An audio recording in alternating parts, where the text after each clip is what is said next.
Larson Health, which includes Larson Health Weight Loss, LarsonNutrition.com, and Larson Botanicals. Which I am most excited about is the Larson Botanicals. If you go to LarsonBotanicals.com, you'll see I have candles, I have face serum, so my skin is glowing, face cream, that's also why my skin is glowing. I have a body balm that, like, the winter hands. I'm making some lip balms. I'm not quite done with them yet, but almost done.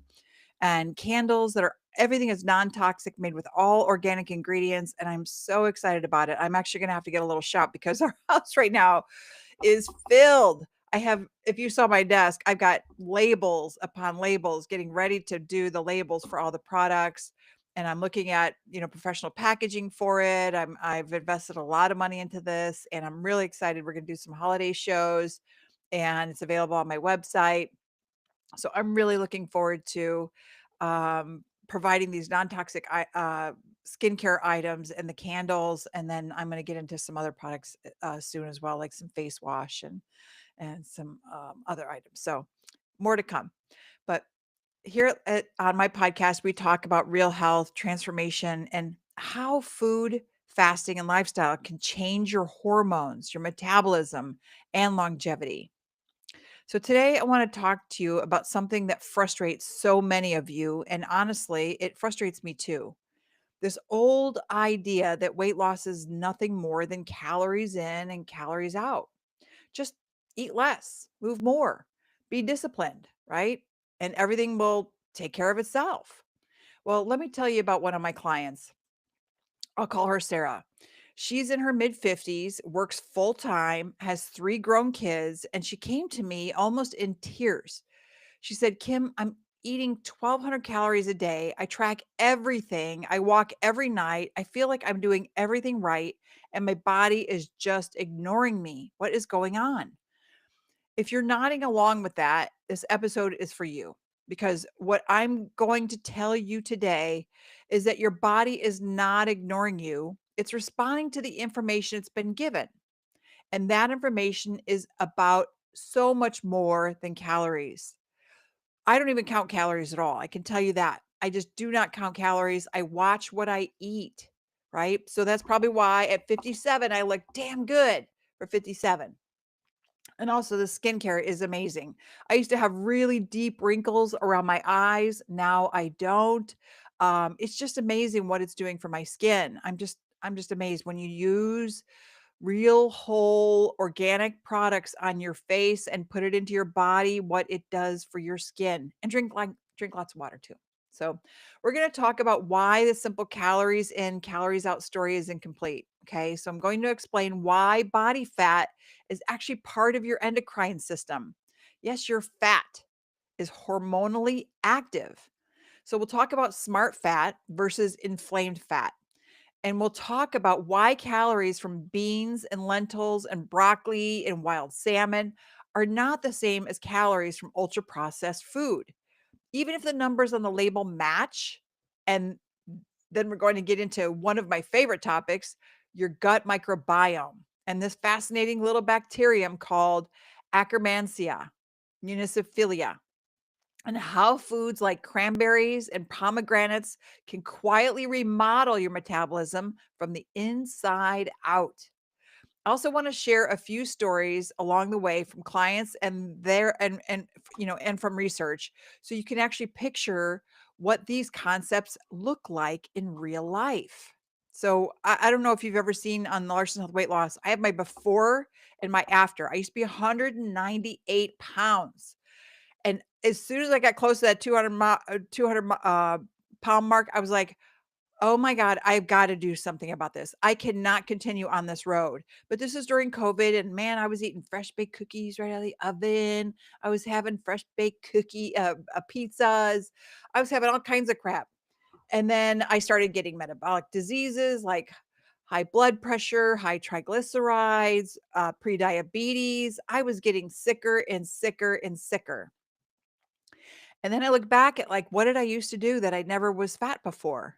And then I realized I need to start helping myself, and then I need to share the story with other people who are struggling so that we can all understand what we need to do to get to a healthier place. It took me 4 months to lose 45 pounds or 4.5 months to lose 45 pounds. And you can do it too. I lost 2 pounds a week. I was consistent. I lost, I think, a lot of water weight my first week. I lost 5 pounds my first week, but you can do it also. It's just amazing what you can do when you focus. So let's start with a classic story where we've all been told, right? Calories in, calories out. Eat less, move more. The problem is that this model assumes you're basically a machine. You put in 1,200 calories, you burn 1,500 calories, and the difference just melts off as fat. The end, right? But your body isn't a spreadsheet. Your body has hormones. It has a nervous system. It has a microbiome. It has a brain that really, really cares about survival and does not care at all about thigh gap or a smaller jean size. So when you cut calories very low for long periods of time, your brain does not say, "Oh, great, she's trying to get into a swimsuit for vacation." Your brain hears famine, so it turns down your metabolic rate. It makes you tired, so you move less, and it ramps up hunger hormones like ghrelin and tweaks your fullness hormones like leptin in a way that makes you think about food constantly. I watched this happen with Sarah when she first came to me. She had been in a low calorie, low fat, high processed diet for years. Breakfast was a low calorie granola bar and a coffee with sugar free creamer. Lunch was a low calorie frozen meal. Dinner was, like well, there's plenty of prepackaged frozen meals out there. Dinner was actually some kind of, I don't know, diet pasta with a light sauce or more microwave meals because she was exhausted. Everything she ate screamed diet food, low calorie, low fat, but it was also ultra processed and low in protein and fiber. On paper, the math should have worked, but her metabolism had adapted. Her hunger hormones were loud. Her leptin signaling was off, and her body fat wasn't just sitting there, it was actively sending stress signals. That's the big thing most diets don't explain. Your fat is an endocrine organ, it's not just a storage tank. It secretes hormones, things like leptin, adiponectin, and inflammatory messengers that talk directly to your brain, your liver, and your immune system. When that fat tissue is healthy and what I like to call smart, it releases signals that keep your appetite in check and keep you sensitive to insulin. But when fat tissue gets overstuffed and inflamed, it becomes dysfunctional and starts sending very different signals. Think of it like this. Okay, so smart fat is like a calm, organized manager. We've got enough stored, everyone's okay, we can burn some energy, no problem, right? Inflamed fat is like a panicked manager running around the office yelling, "We're in trouble, store everything, shut it down, don't let go of any energy," right? It's panicked, it's rushing around like crazy. So if you're stuck in that inflamed fat state, you can cut calories all you want and your body will still try to hold on to the energy. That's why so many people plateau. It's not just willpower, it's wiring. Here's another story I want to share with you. I worked with a man in his late 40s, we'll call him Mark, who was an engineer. Engineers love data, right? He came to me with an Excel spreadsheet of every calorie he'd eaten for 6 months. He showed me his numbers and said, "I should be losing 2 pounds a week. I'm not. What's wrong with me?" We ran labs. He had insulin resistance, elevated triglycerides, and his liver enzymes were creeping up. Signs that his metabolism and his liver were stressed. This can lead to fatty liver disease. His diet was technically calorie controlled, but half or more of his intake was from ultra processed foods, protein bars, packaged diet snacks, low fat chips, artificially sweetened drinks. When we shifted him away from ultra processed foods and toward actual food, protein he could chew, legumes, vegetables, some berries, healthy fats. Here's what happened. His calorie intake didn't change much at first, but his hunger decreased. Within a few weeks, he naturally started eating fewer calories without even trying. His labs improved, his weight started dropping. The same person, same basic calorie zone, completely different hormonal and metabolic response because the quality of his calories changed. The research backs this up too. There are clinical studies where people are overfed or matched for calories, but one group eats mostly ultra processed foods and the other group eats minimally processed whole food meals. The ultra processed group tends to eat more, gain more weight, and have more metabolic disruption. The whole food group tends to spontaneously eat less and lose more weight, even when no one is telling them to diet harder, right? Diet harder. So, food quality changes the way your brain and gut perceive those calories. Now, to understand why this matters so much, I want to go a little deeper into the idea of smart fat. Smart fat is what you have when your adipose tissue is not overstuffed, not chronically inflamed, and still talking nicely with the rest of your body. It releases hormones in a balanced way. It listens to insulin. It doesn't like shut it down because you're overloading it with insulin. It tells your brain when it has had enough stored energy so your appetite can calm down. Inflamed or dysfunctional fat is what happens when those cells get chronically overloaded. They stretch, they get stressed, blood supply doesn't keep up, and they start to leak inflammatory signals. So the immune system moves in. Now your fat isn't just holding energy, it's participating in a chronic, low grade inflammatory state that makes insulin resistance and weight gain worse. I had a client, let's call her Denise, who what we'd call normal weight on the scale, but a very high body fat percentage and a lot of visceral fat. That's the fat that's in your organs and in your belly, right? It's all within your organs and that's the dangerous kind of fat, especially around the abdomen. Her blood work showed elevated fasting insulin and early changes in her liver enzymes. She was a classic example of someone whose number on the scale, the weight scale, wasn't telling the whole story of what her fat was doing hormonally. I didn't put her on our traditional low calorie diet. I just don't believe in that. Instead, we focused on changing the behavior of her fat and her gut. We brought in more high quality protein to support muscle, added beans and lentils several times a week, layered in vegetables and polyphenol rich foods like berries and pomegranates, and dialed back the refined carbs and ultra processed snacks. Over several months, her waist circumference shrank, her body composition improved, and her labs got better. Her calories were reasonable, not extreme, but her hormones and fat tissue were doing something different. Let's talk about specific foods for a minute, okay? Because this is where it gets fun and empowering. When I look at a plate, I'm not thinking just about macros and calories. I'm thinking about signals. Protein sends signals about growth and repair and satiety. Fiber sends signals to your microbiome and your gut wall. Polyphenols, the colorful, bitter, sometimes tart plant compounds in things like cranberries, pomegranates, berries, and green tea, send signals to your microbes and your immune system. Legumes, beans, lentils, chickpeas are one of the most underrated metabolic power tools. They're like little packages of protein, fiber, resistant starch, and minerals.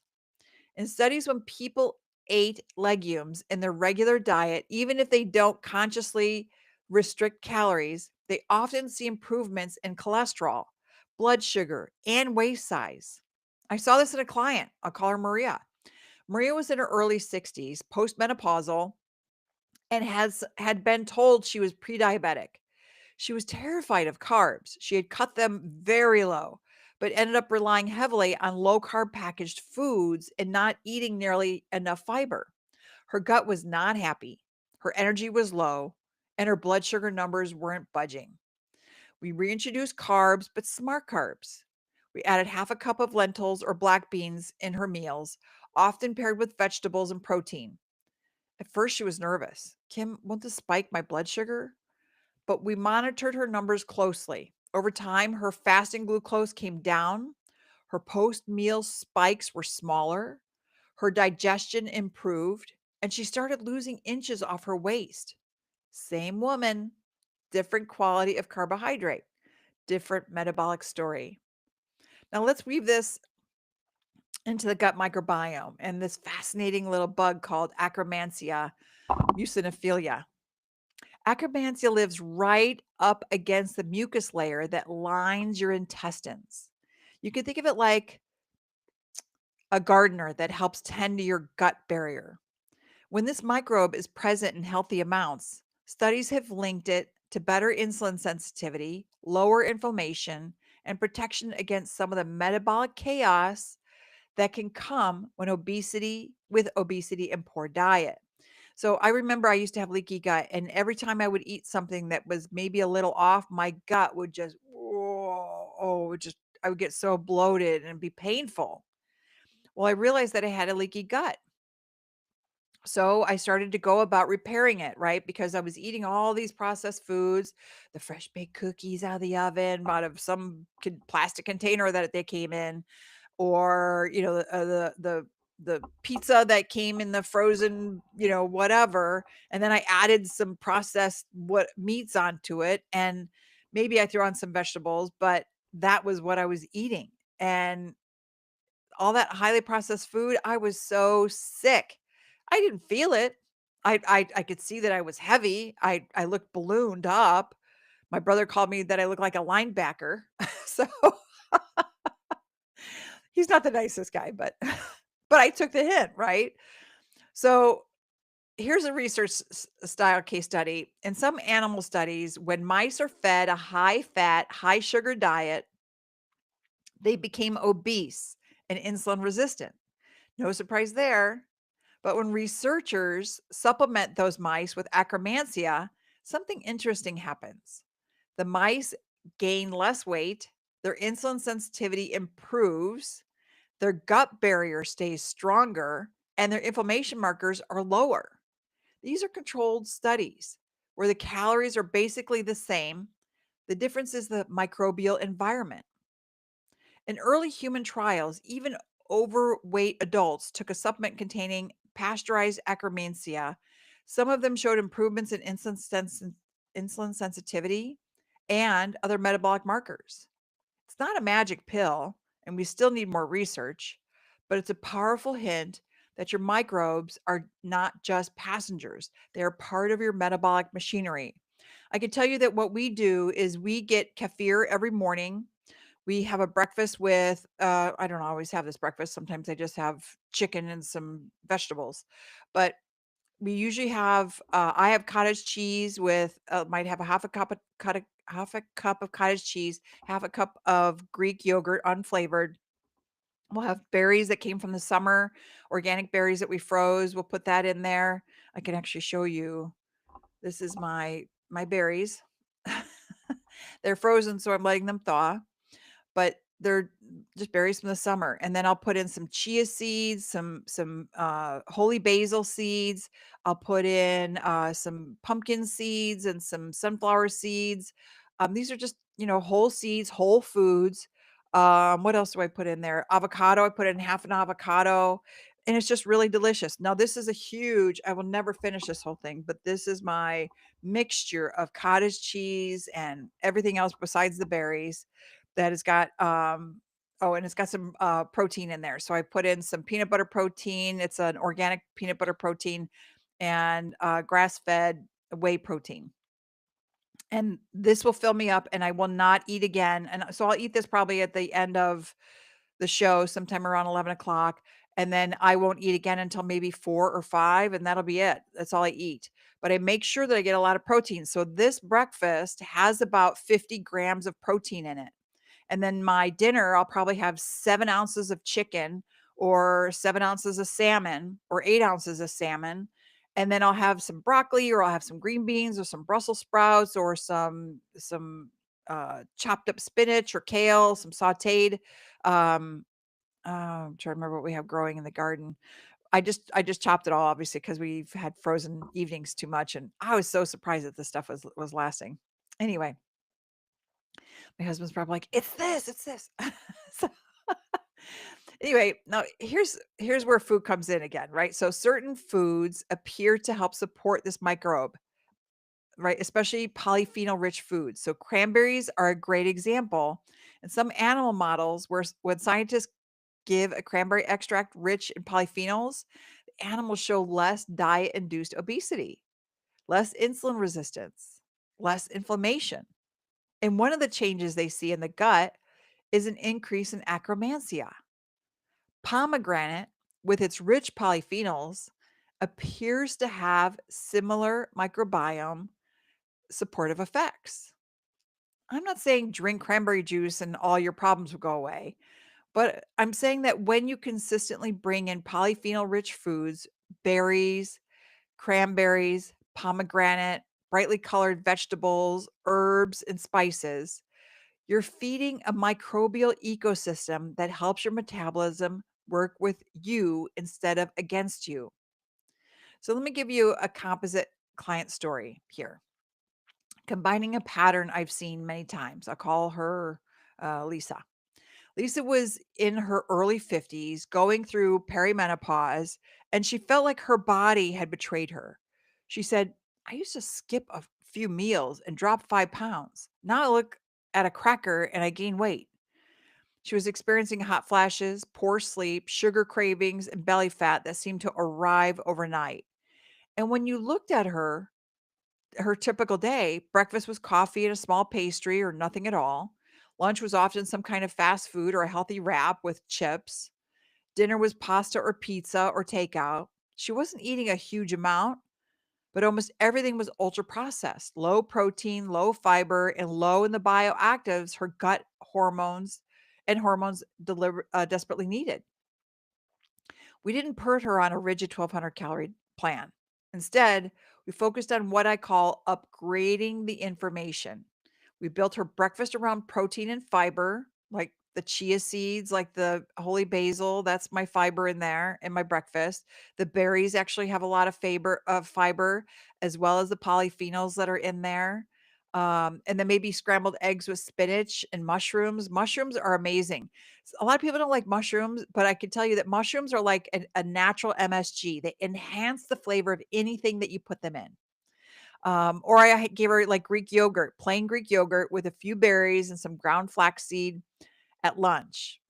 We would added a lentil or black bean soup alongside a salad with extra virgin olive oil, maybe some red wine vinegar. At dinner, we aimed for a piece of fish or chicken and at least half the plate as vegetables, sometimes with beans or chickpeas. She started adding a small amount of unsweetened cranberry or pomegranate a few times a week. And here's what happened over the next few months. Her energy became more stable. Her cravings dropped dramatically. She wasn't thinking about food all day. The scale started to move slowly but steadily. Her waist circumference shrank. Her fasting blood sugar improved. And she would say things like, I feel like my body finally exhaled, like it's not fighting me anymore. And that's true. It won't fight you anymore if you're not giving it all those processed foods. That's why it looks like, when you smart calories start creating smart fat and a smart gut. So if we bring this all together, what do I want you to take away from today? First, if calories in, calories out hasn't worked for you, it doesn't mean you're broken. It means the model you were given was too simplistic for your biology. Think about cavemen, right? So when cavemen didn't have processed foods, they didn't have canned food, they didn't have McDonald's and Burger King and Wendy's and all this stuff. They didn't have a refrigerator to open up. That's why fasting is so important, and that's why eating whole, real food is about for your health, right? I mean, our bodies weren't made to eat all this crap. That's why we have so much disease in this country, because the companies that are providing these foods that are fast and convenient foods are ultra processed. Don't be lazy. Make your food. Make food. Make real food. I don't mean to call you lazy, but just spend a Saturday or a Sunday doing this. Work with someone that you know. Find a place that'll make it for you if you're just too busy. If you're sitting around watching TV, get off your butt and make some food, real food. Okay, I don't have time to watch TV. I could tell you that. I just don't have time in my life. I'm making all kinds of products. Yesterday, I was pouring candles. I was creating labels. I'm researching for doing a face wash. I belong to a women's club. I'm vice president of that. I'm an ambassador for the chamber. I'm going to different events to see like how are other people marketing their brands. What can I do to help improve my marketing for my brands? You just got to keep busy. You got to keep moving. You got to, the moment you sit down, that's when moss starts growing on your body, right? Moss doesn't grow on a rolling stone, so just keep moving. Second, your body fat is not storage. It's an endocrine organ sending signals all day long. And it can be either smart and protective or inflamed and disruptive, depending on the food, stress, sleep, and lifestyle environment you give it. Third, your gut microbiome is deeply involved in how you respond to calories.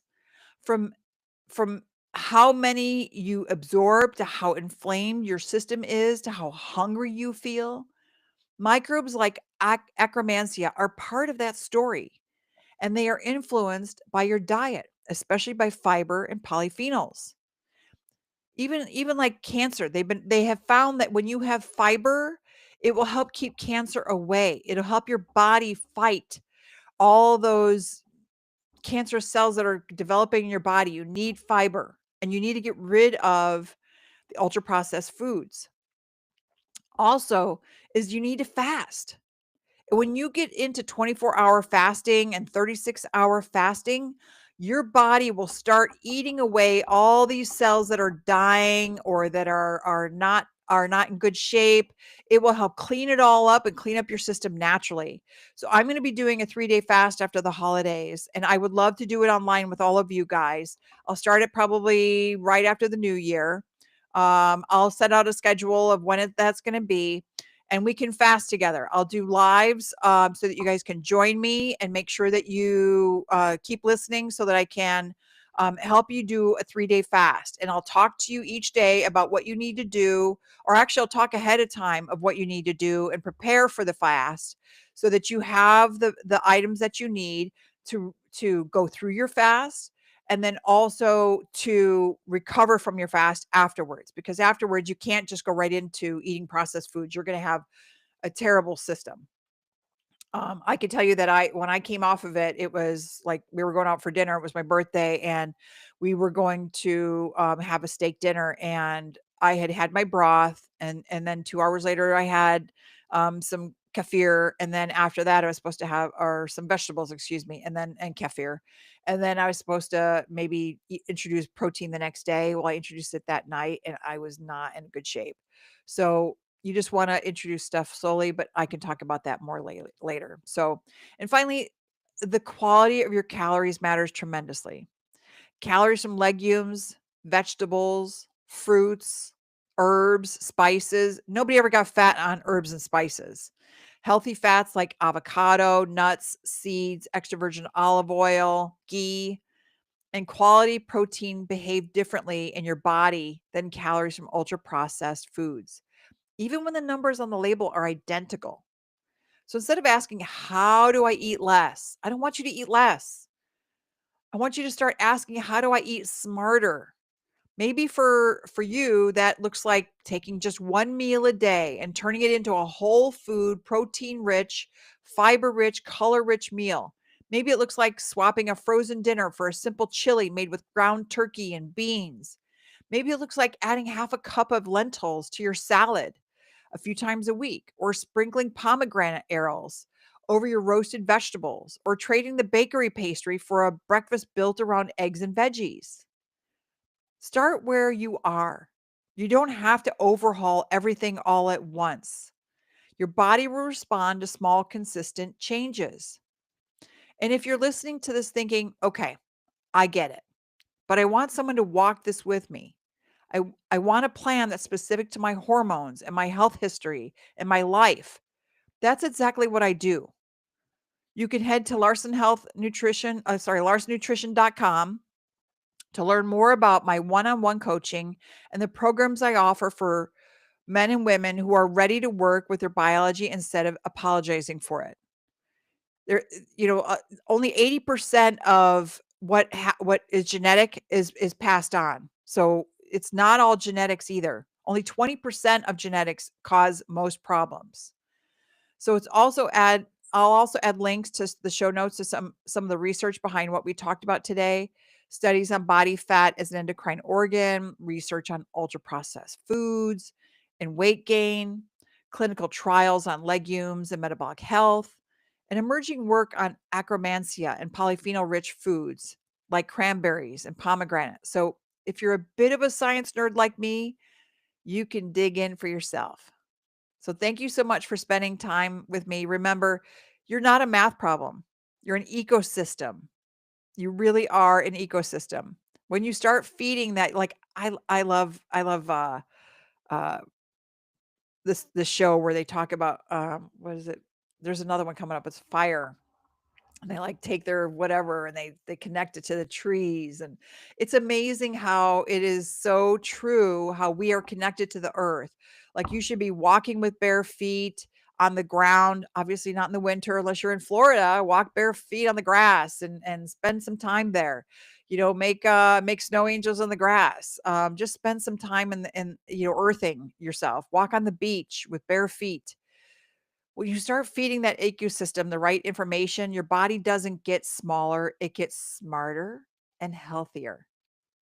So you can listen to the Larson Health Podcast on Apple Podcasts and Spotify, and watch full episodes on YouTube, LinkedIn, and Facebook, and snippets on Instagram and TikTok, where I share behind the scenes moments, recipes, and bonus coaching insights. And if you're ready to take your health to the next level, visit larsonnutrition.com to learn more about my personalized programs and hormone supportive coaching. I'll see you in the next episode of Larson Health Podcast. Thanks for listening.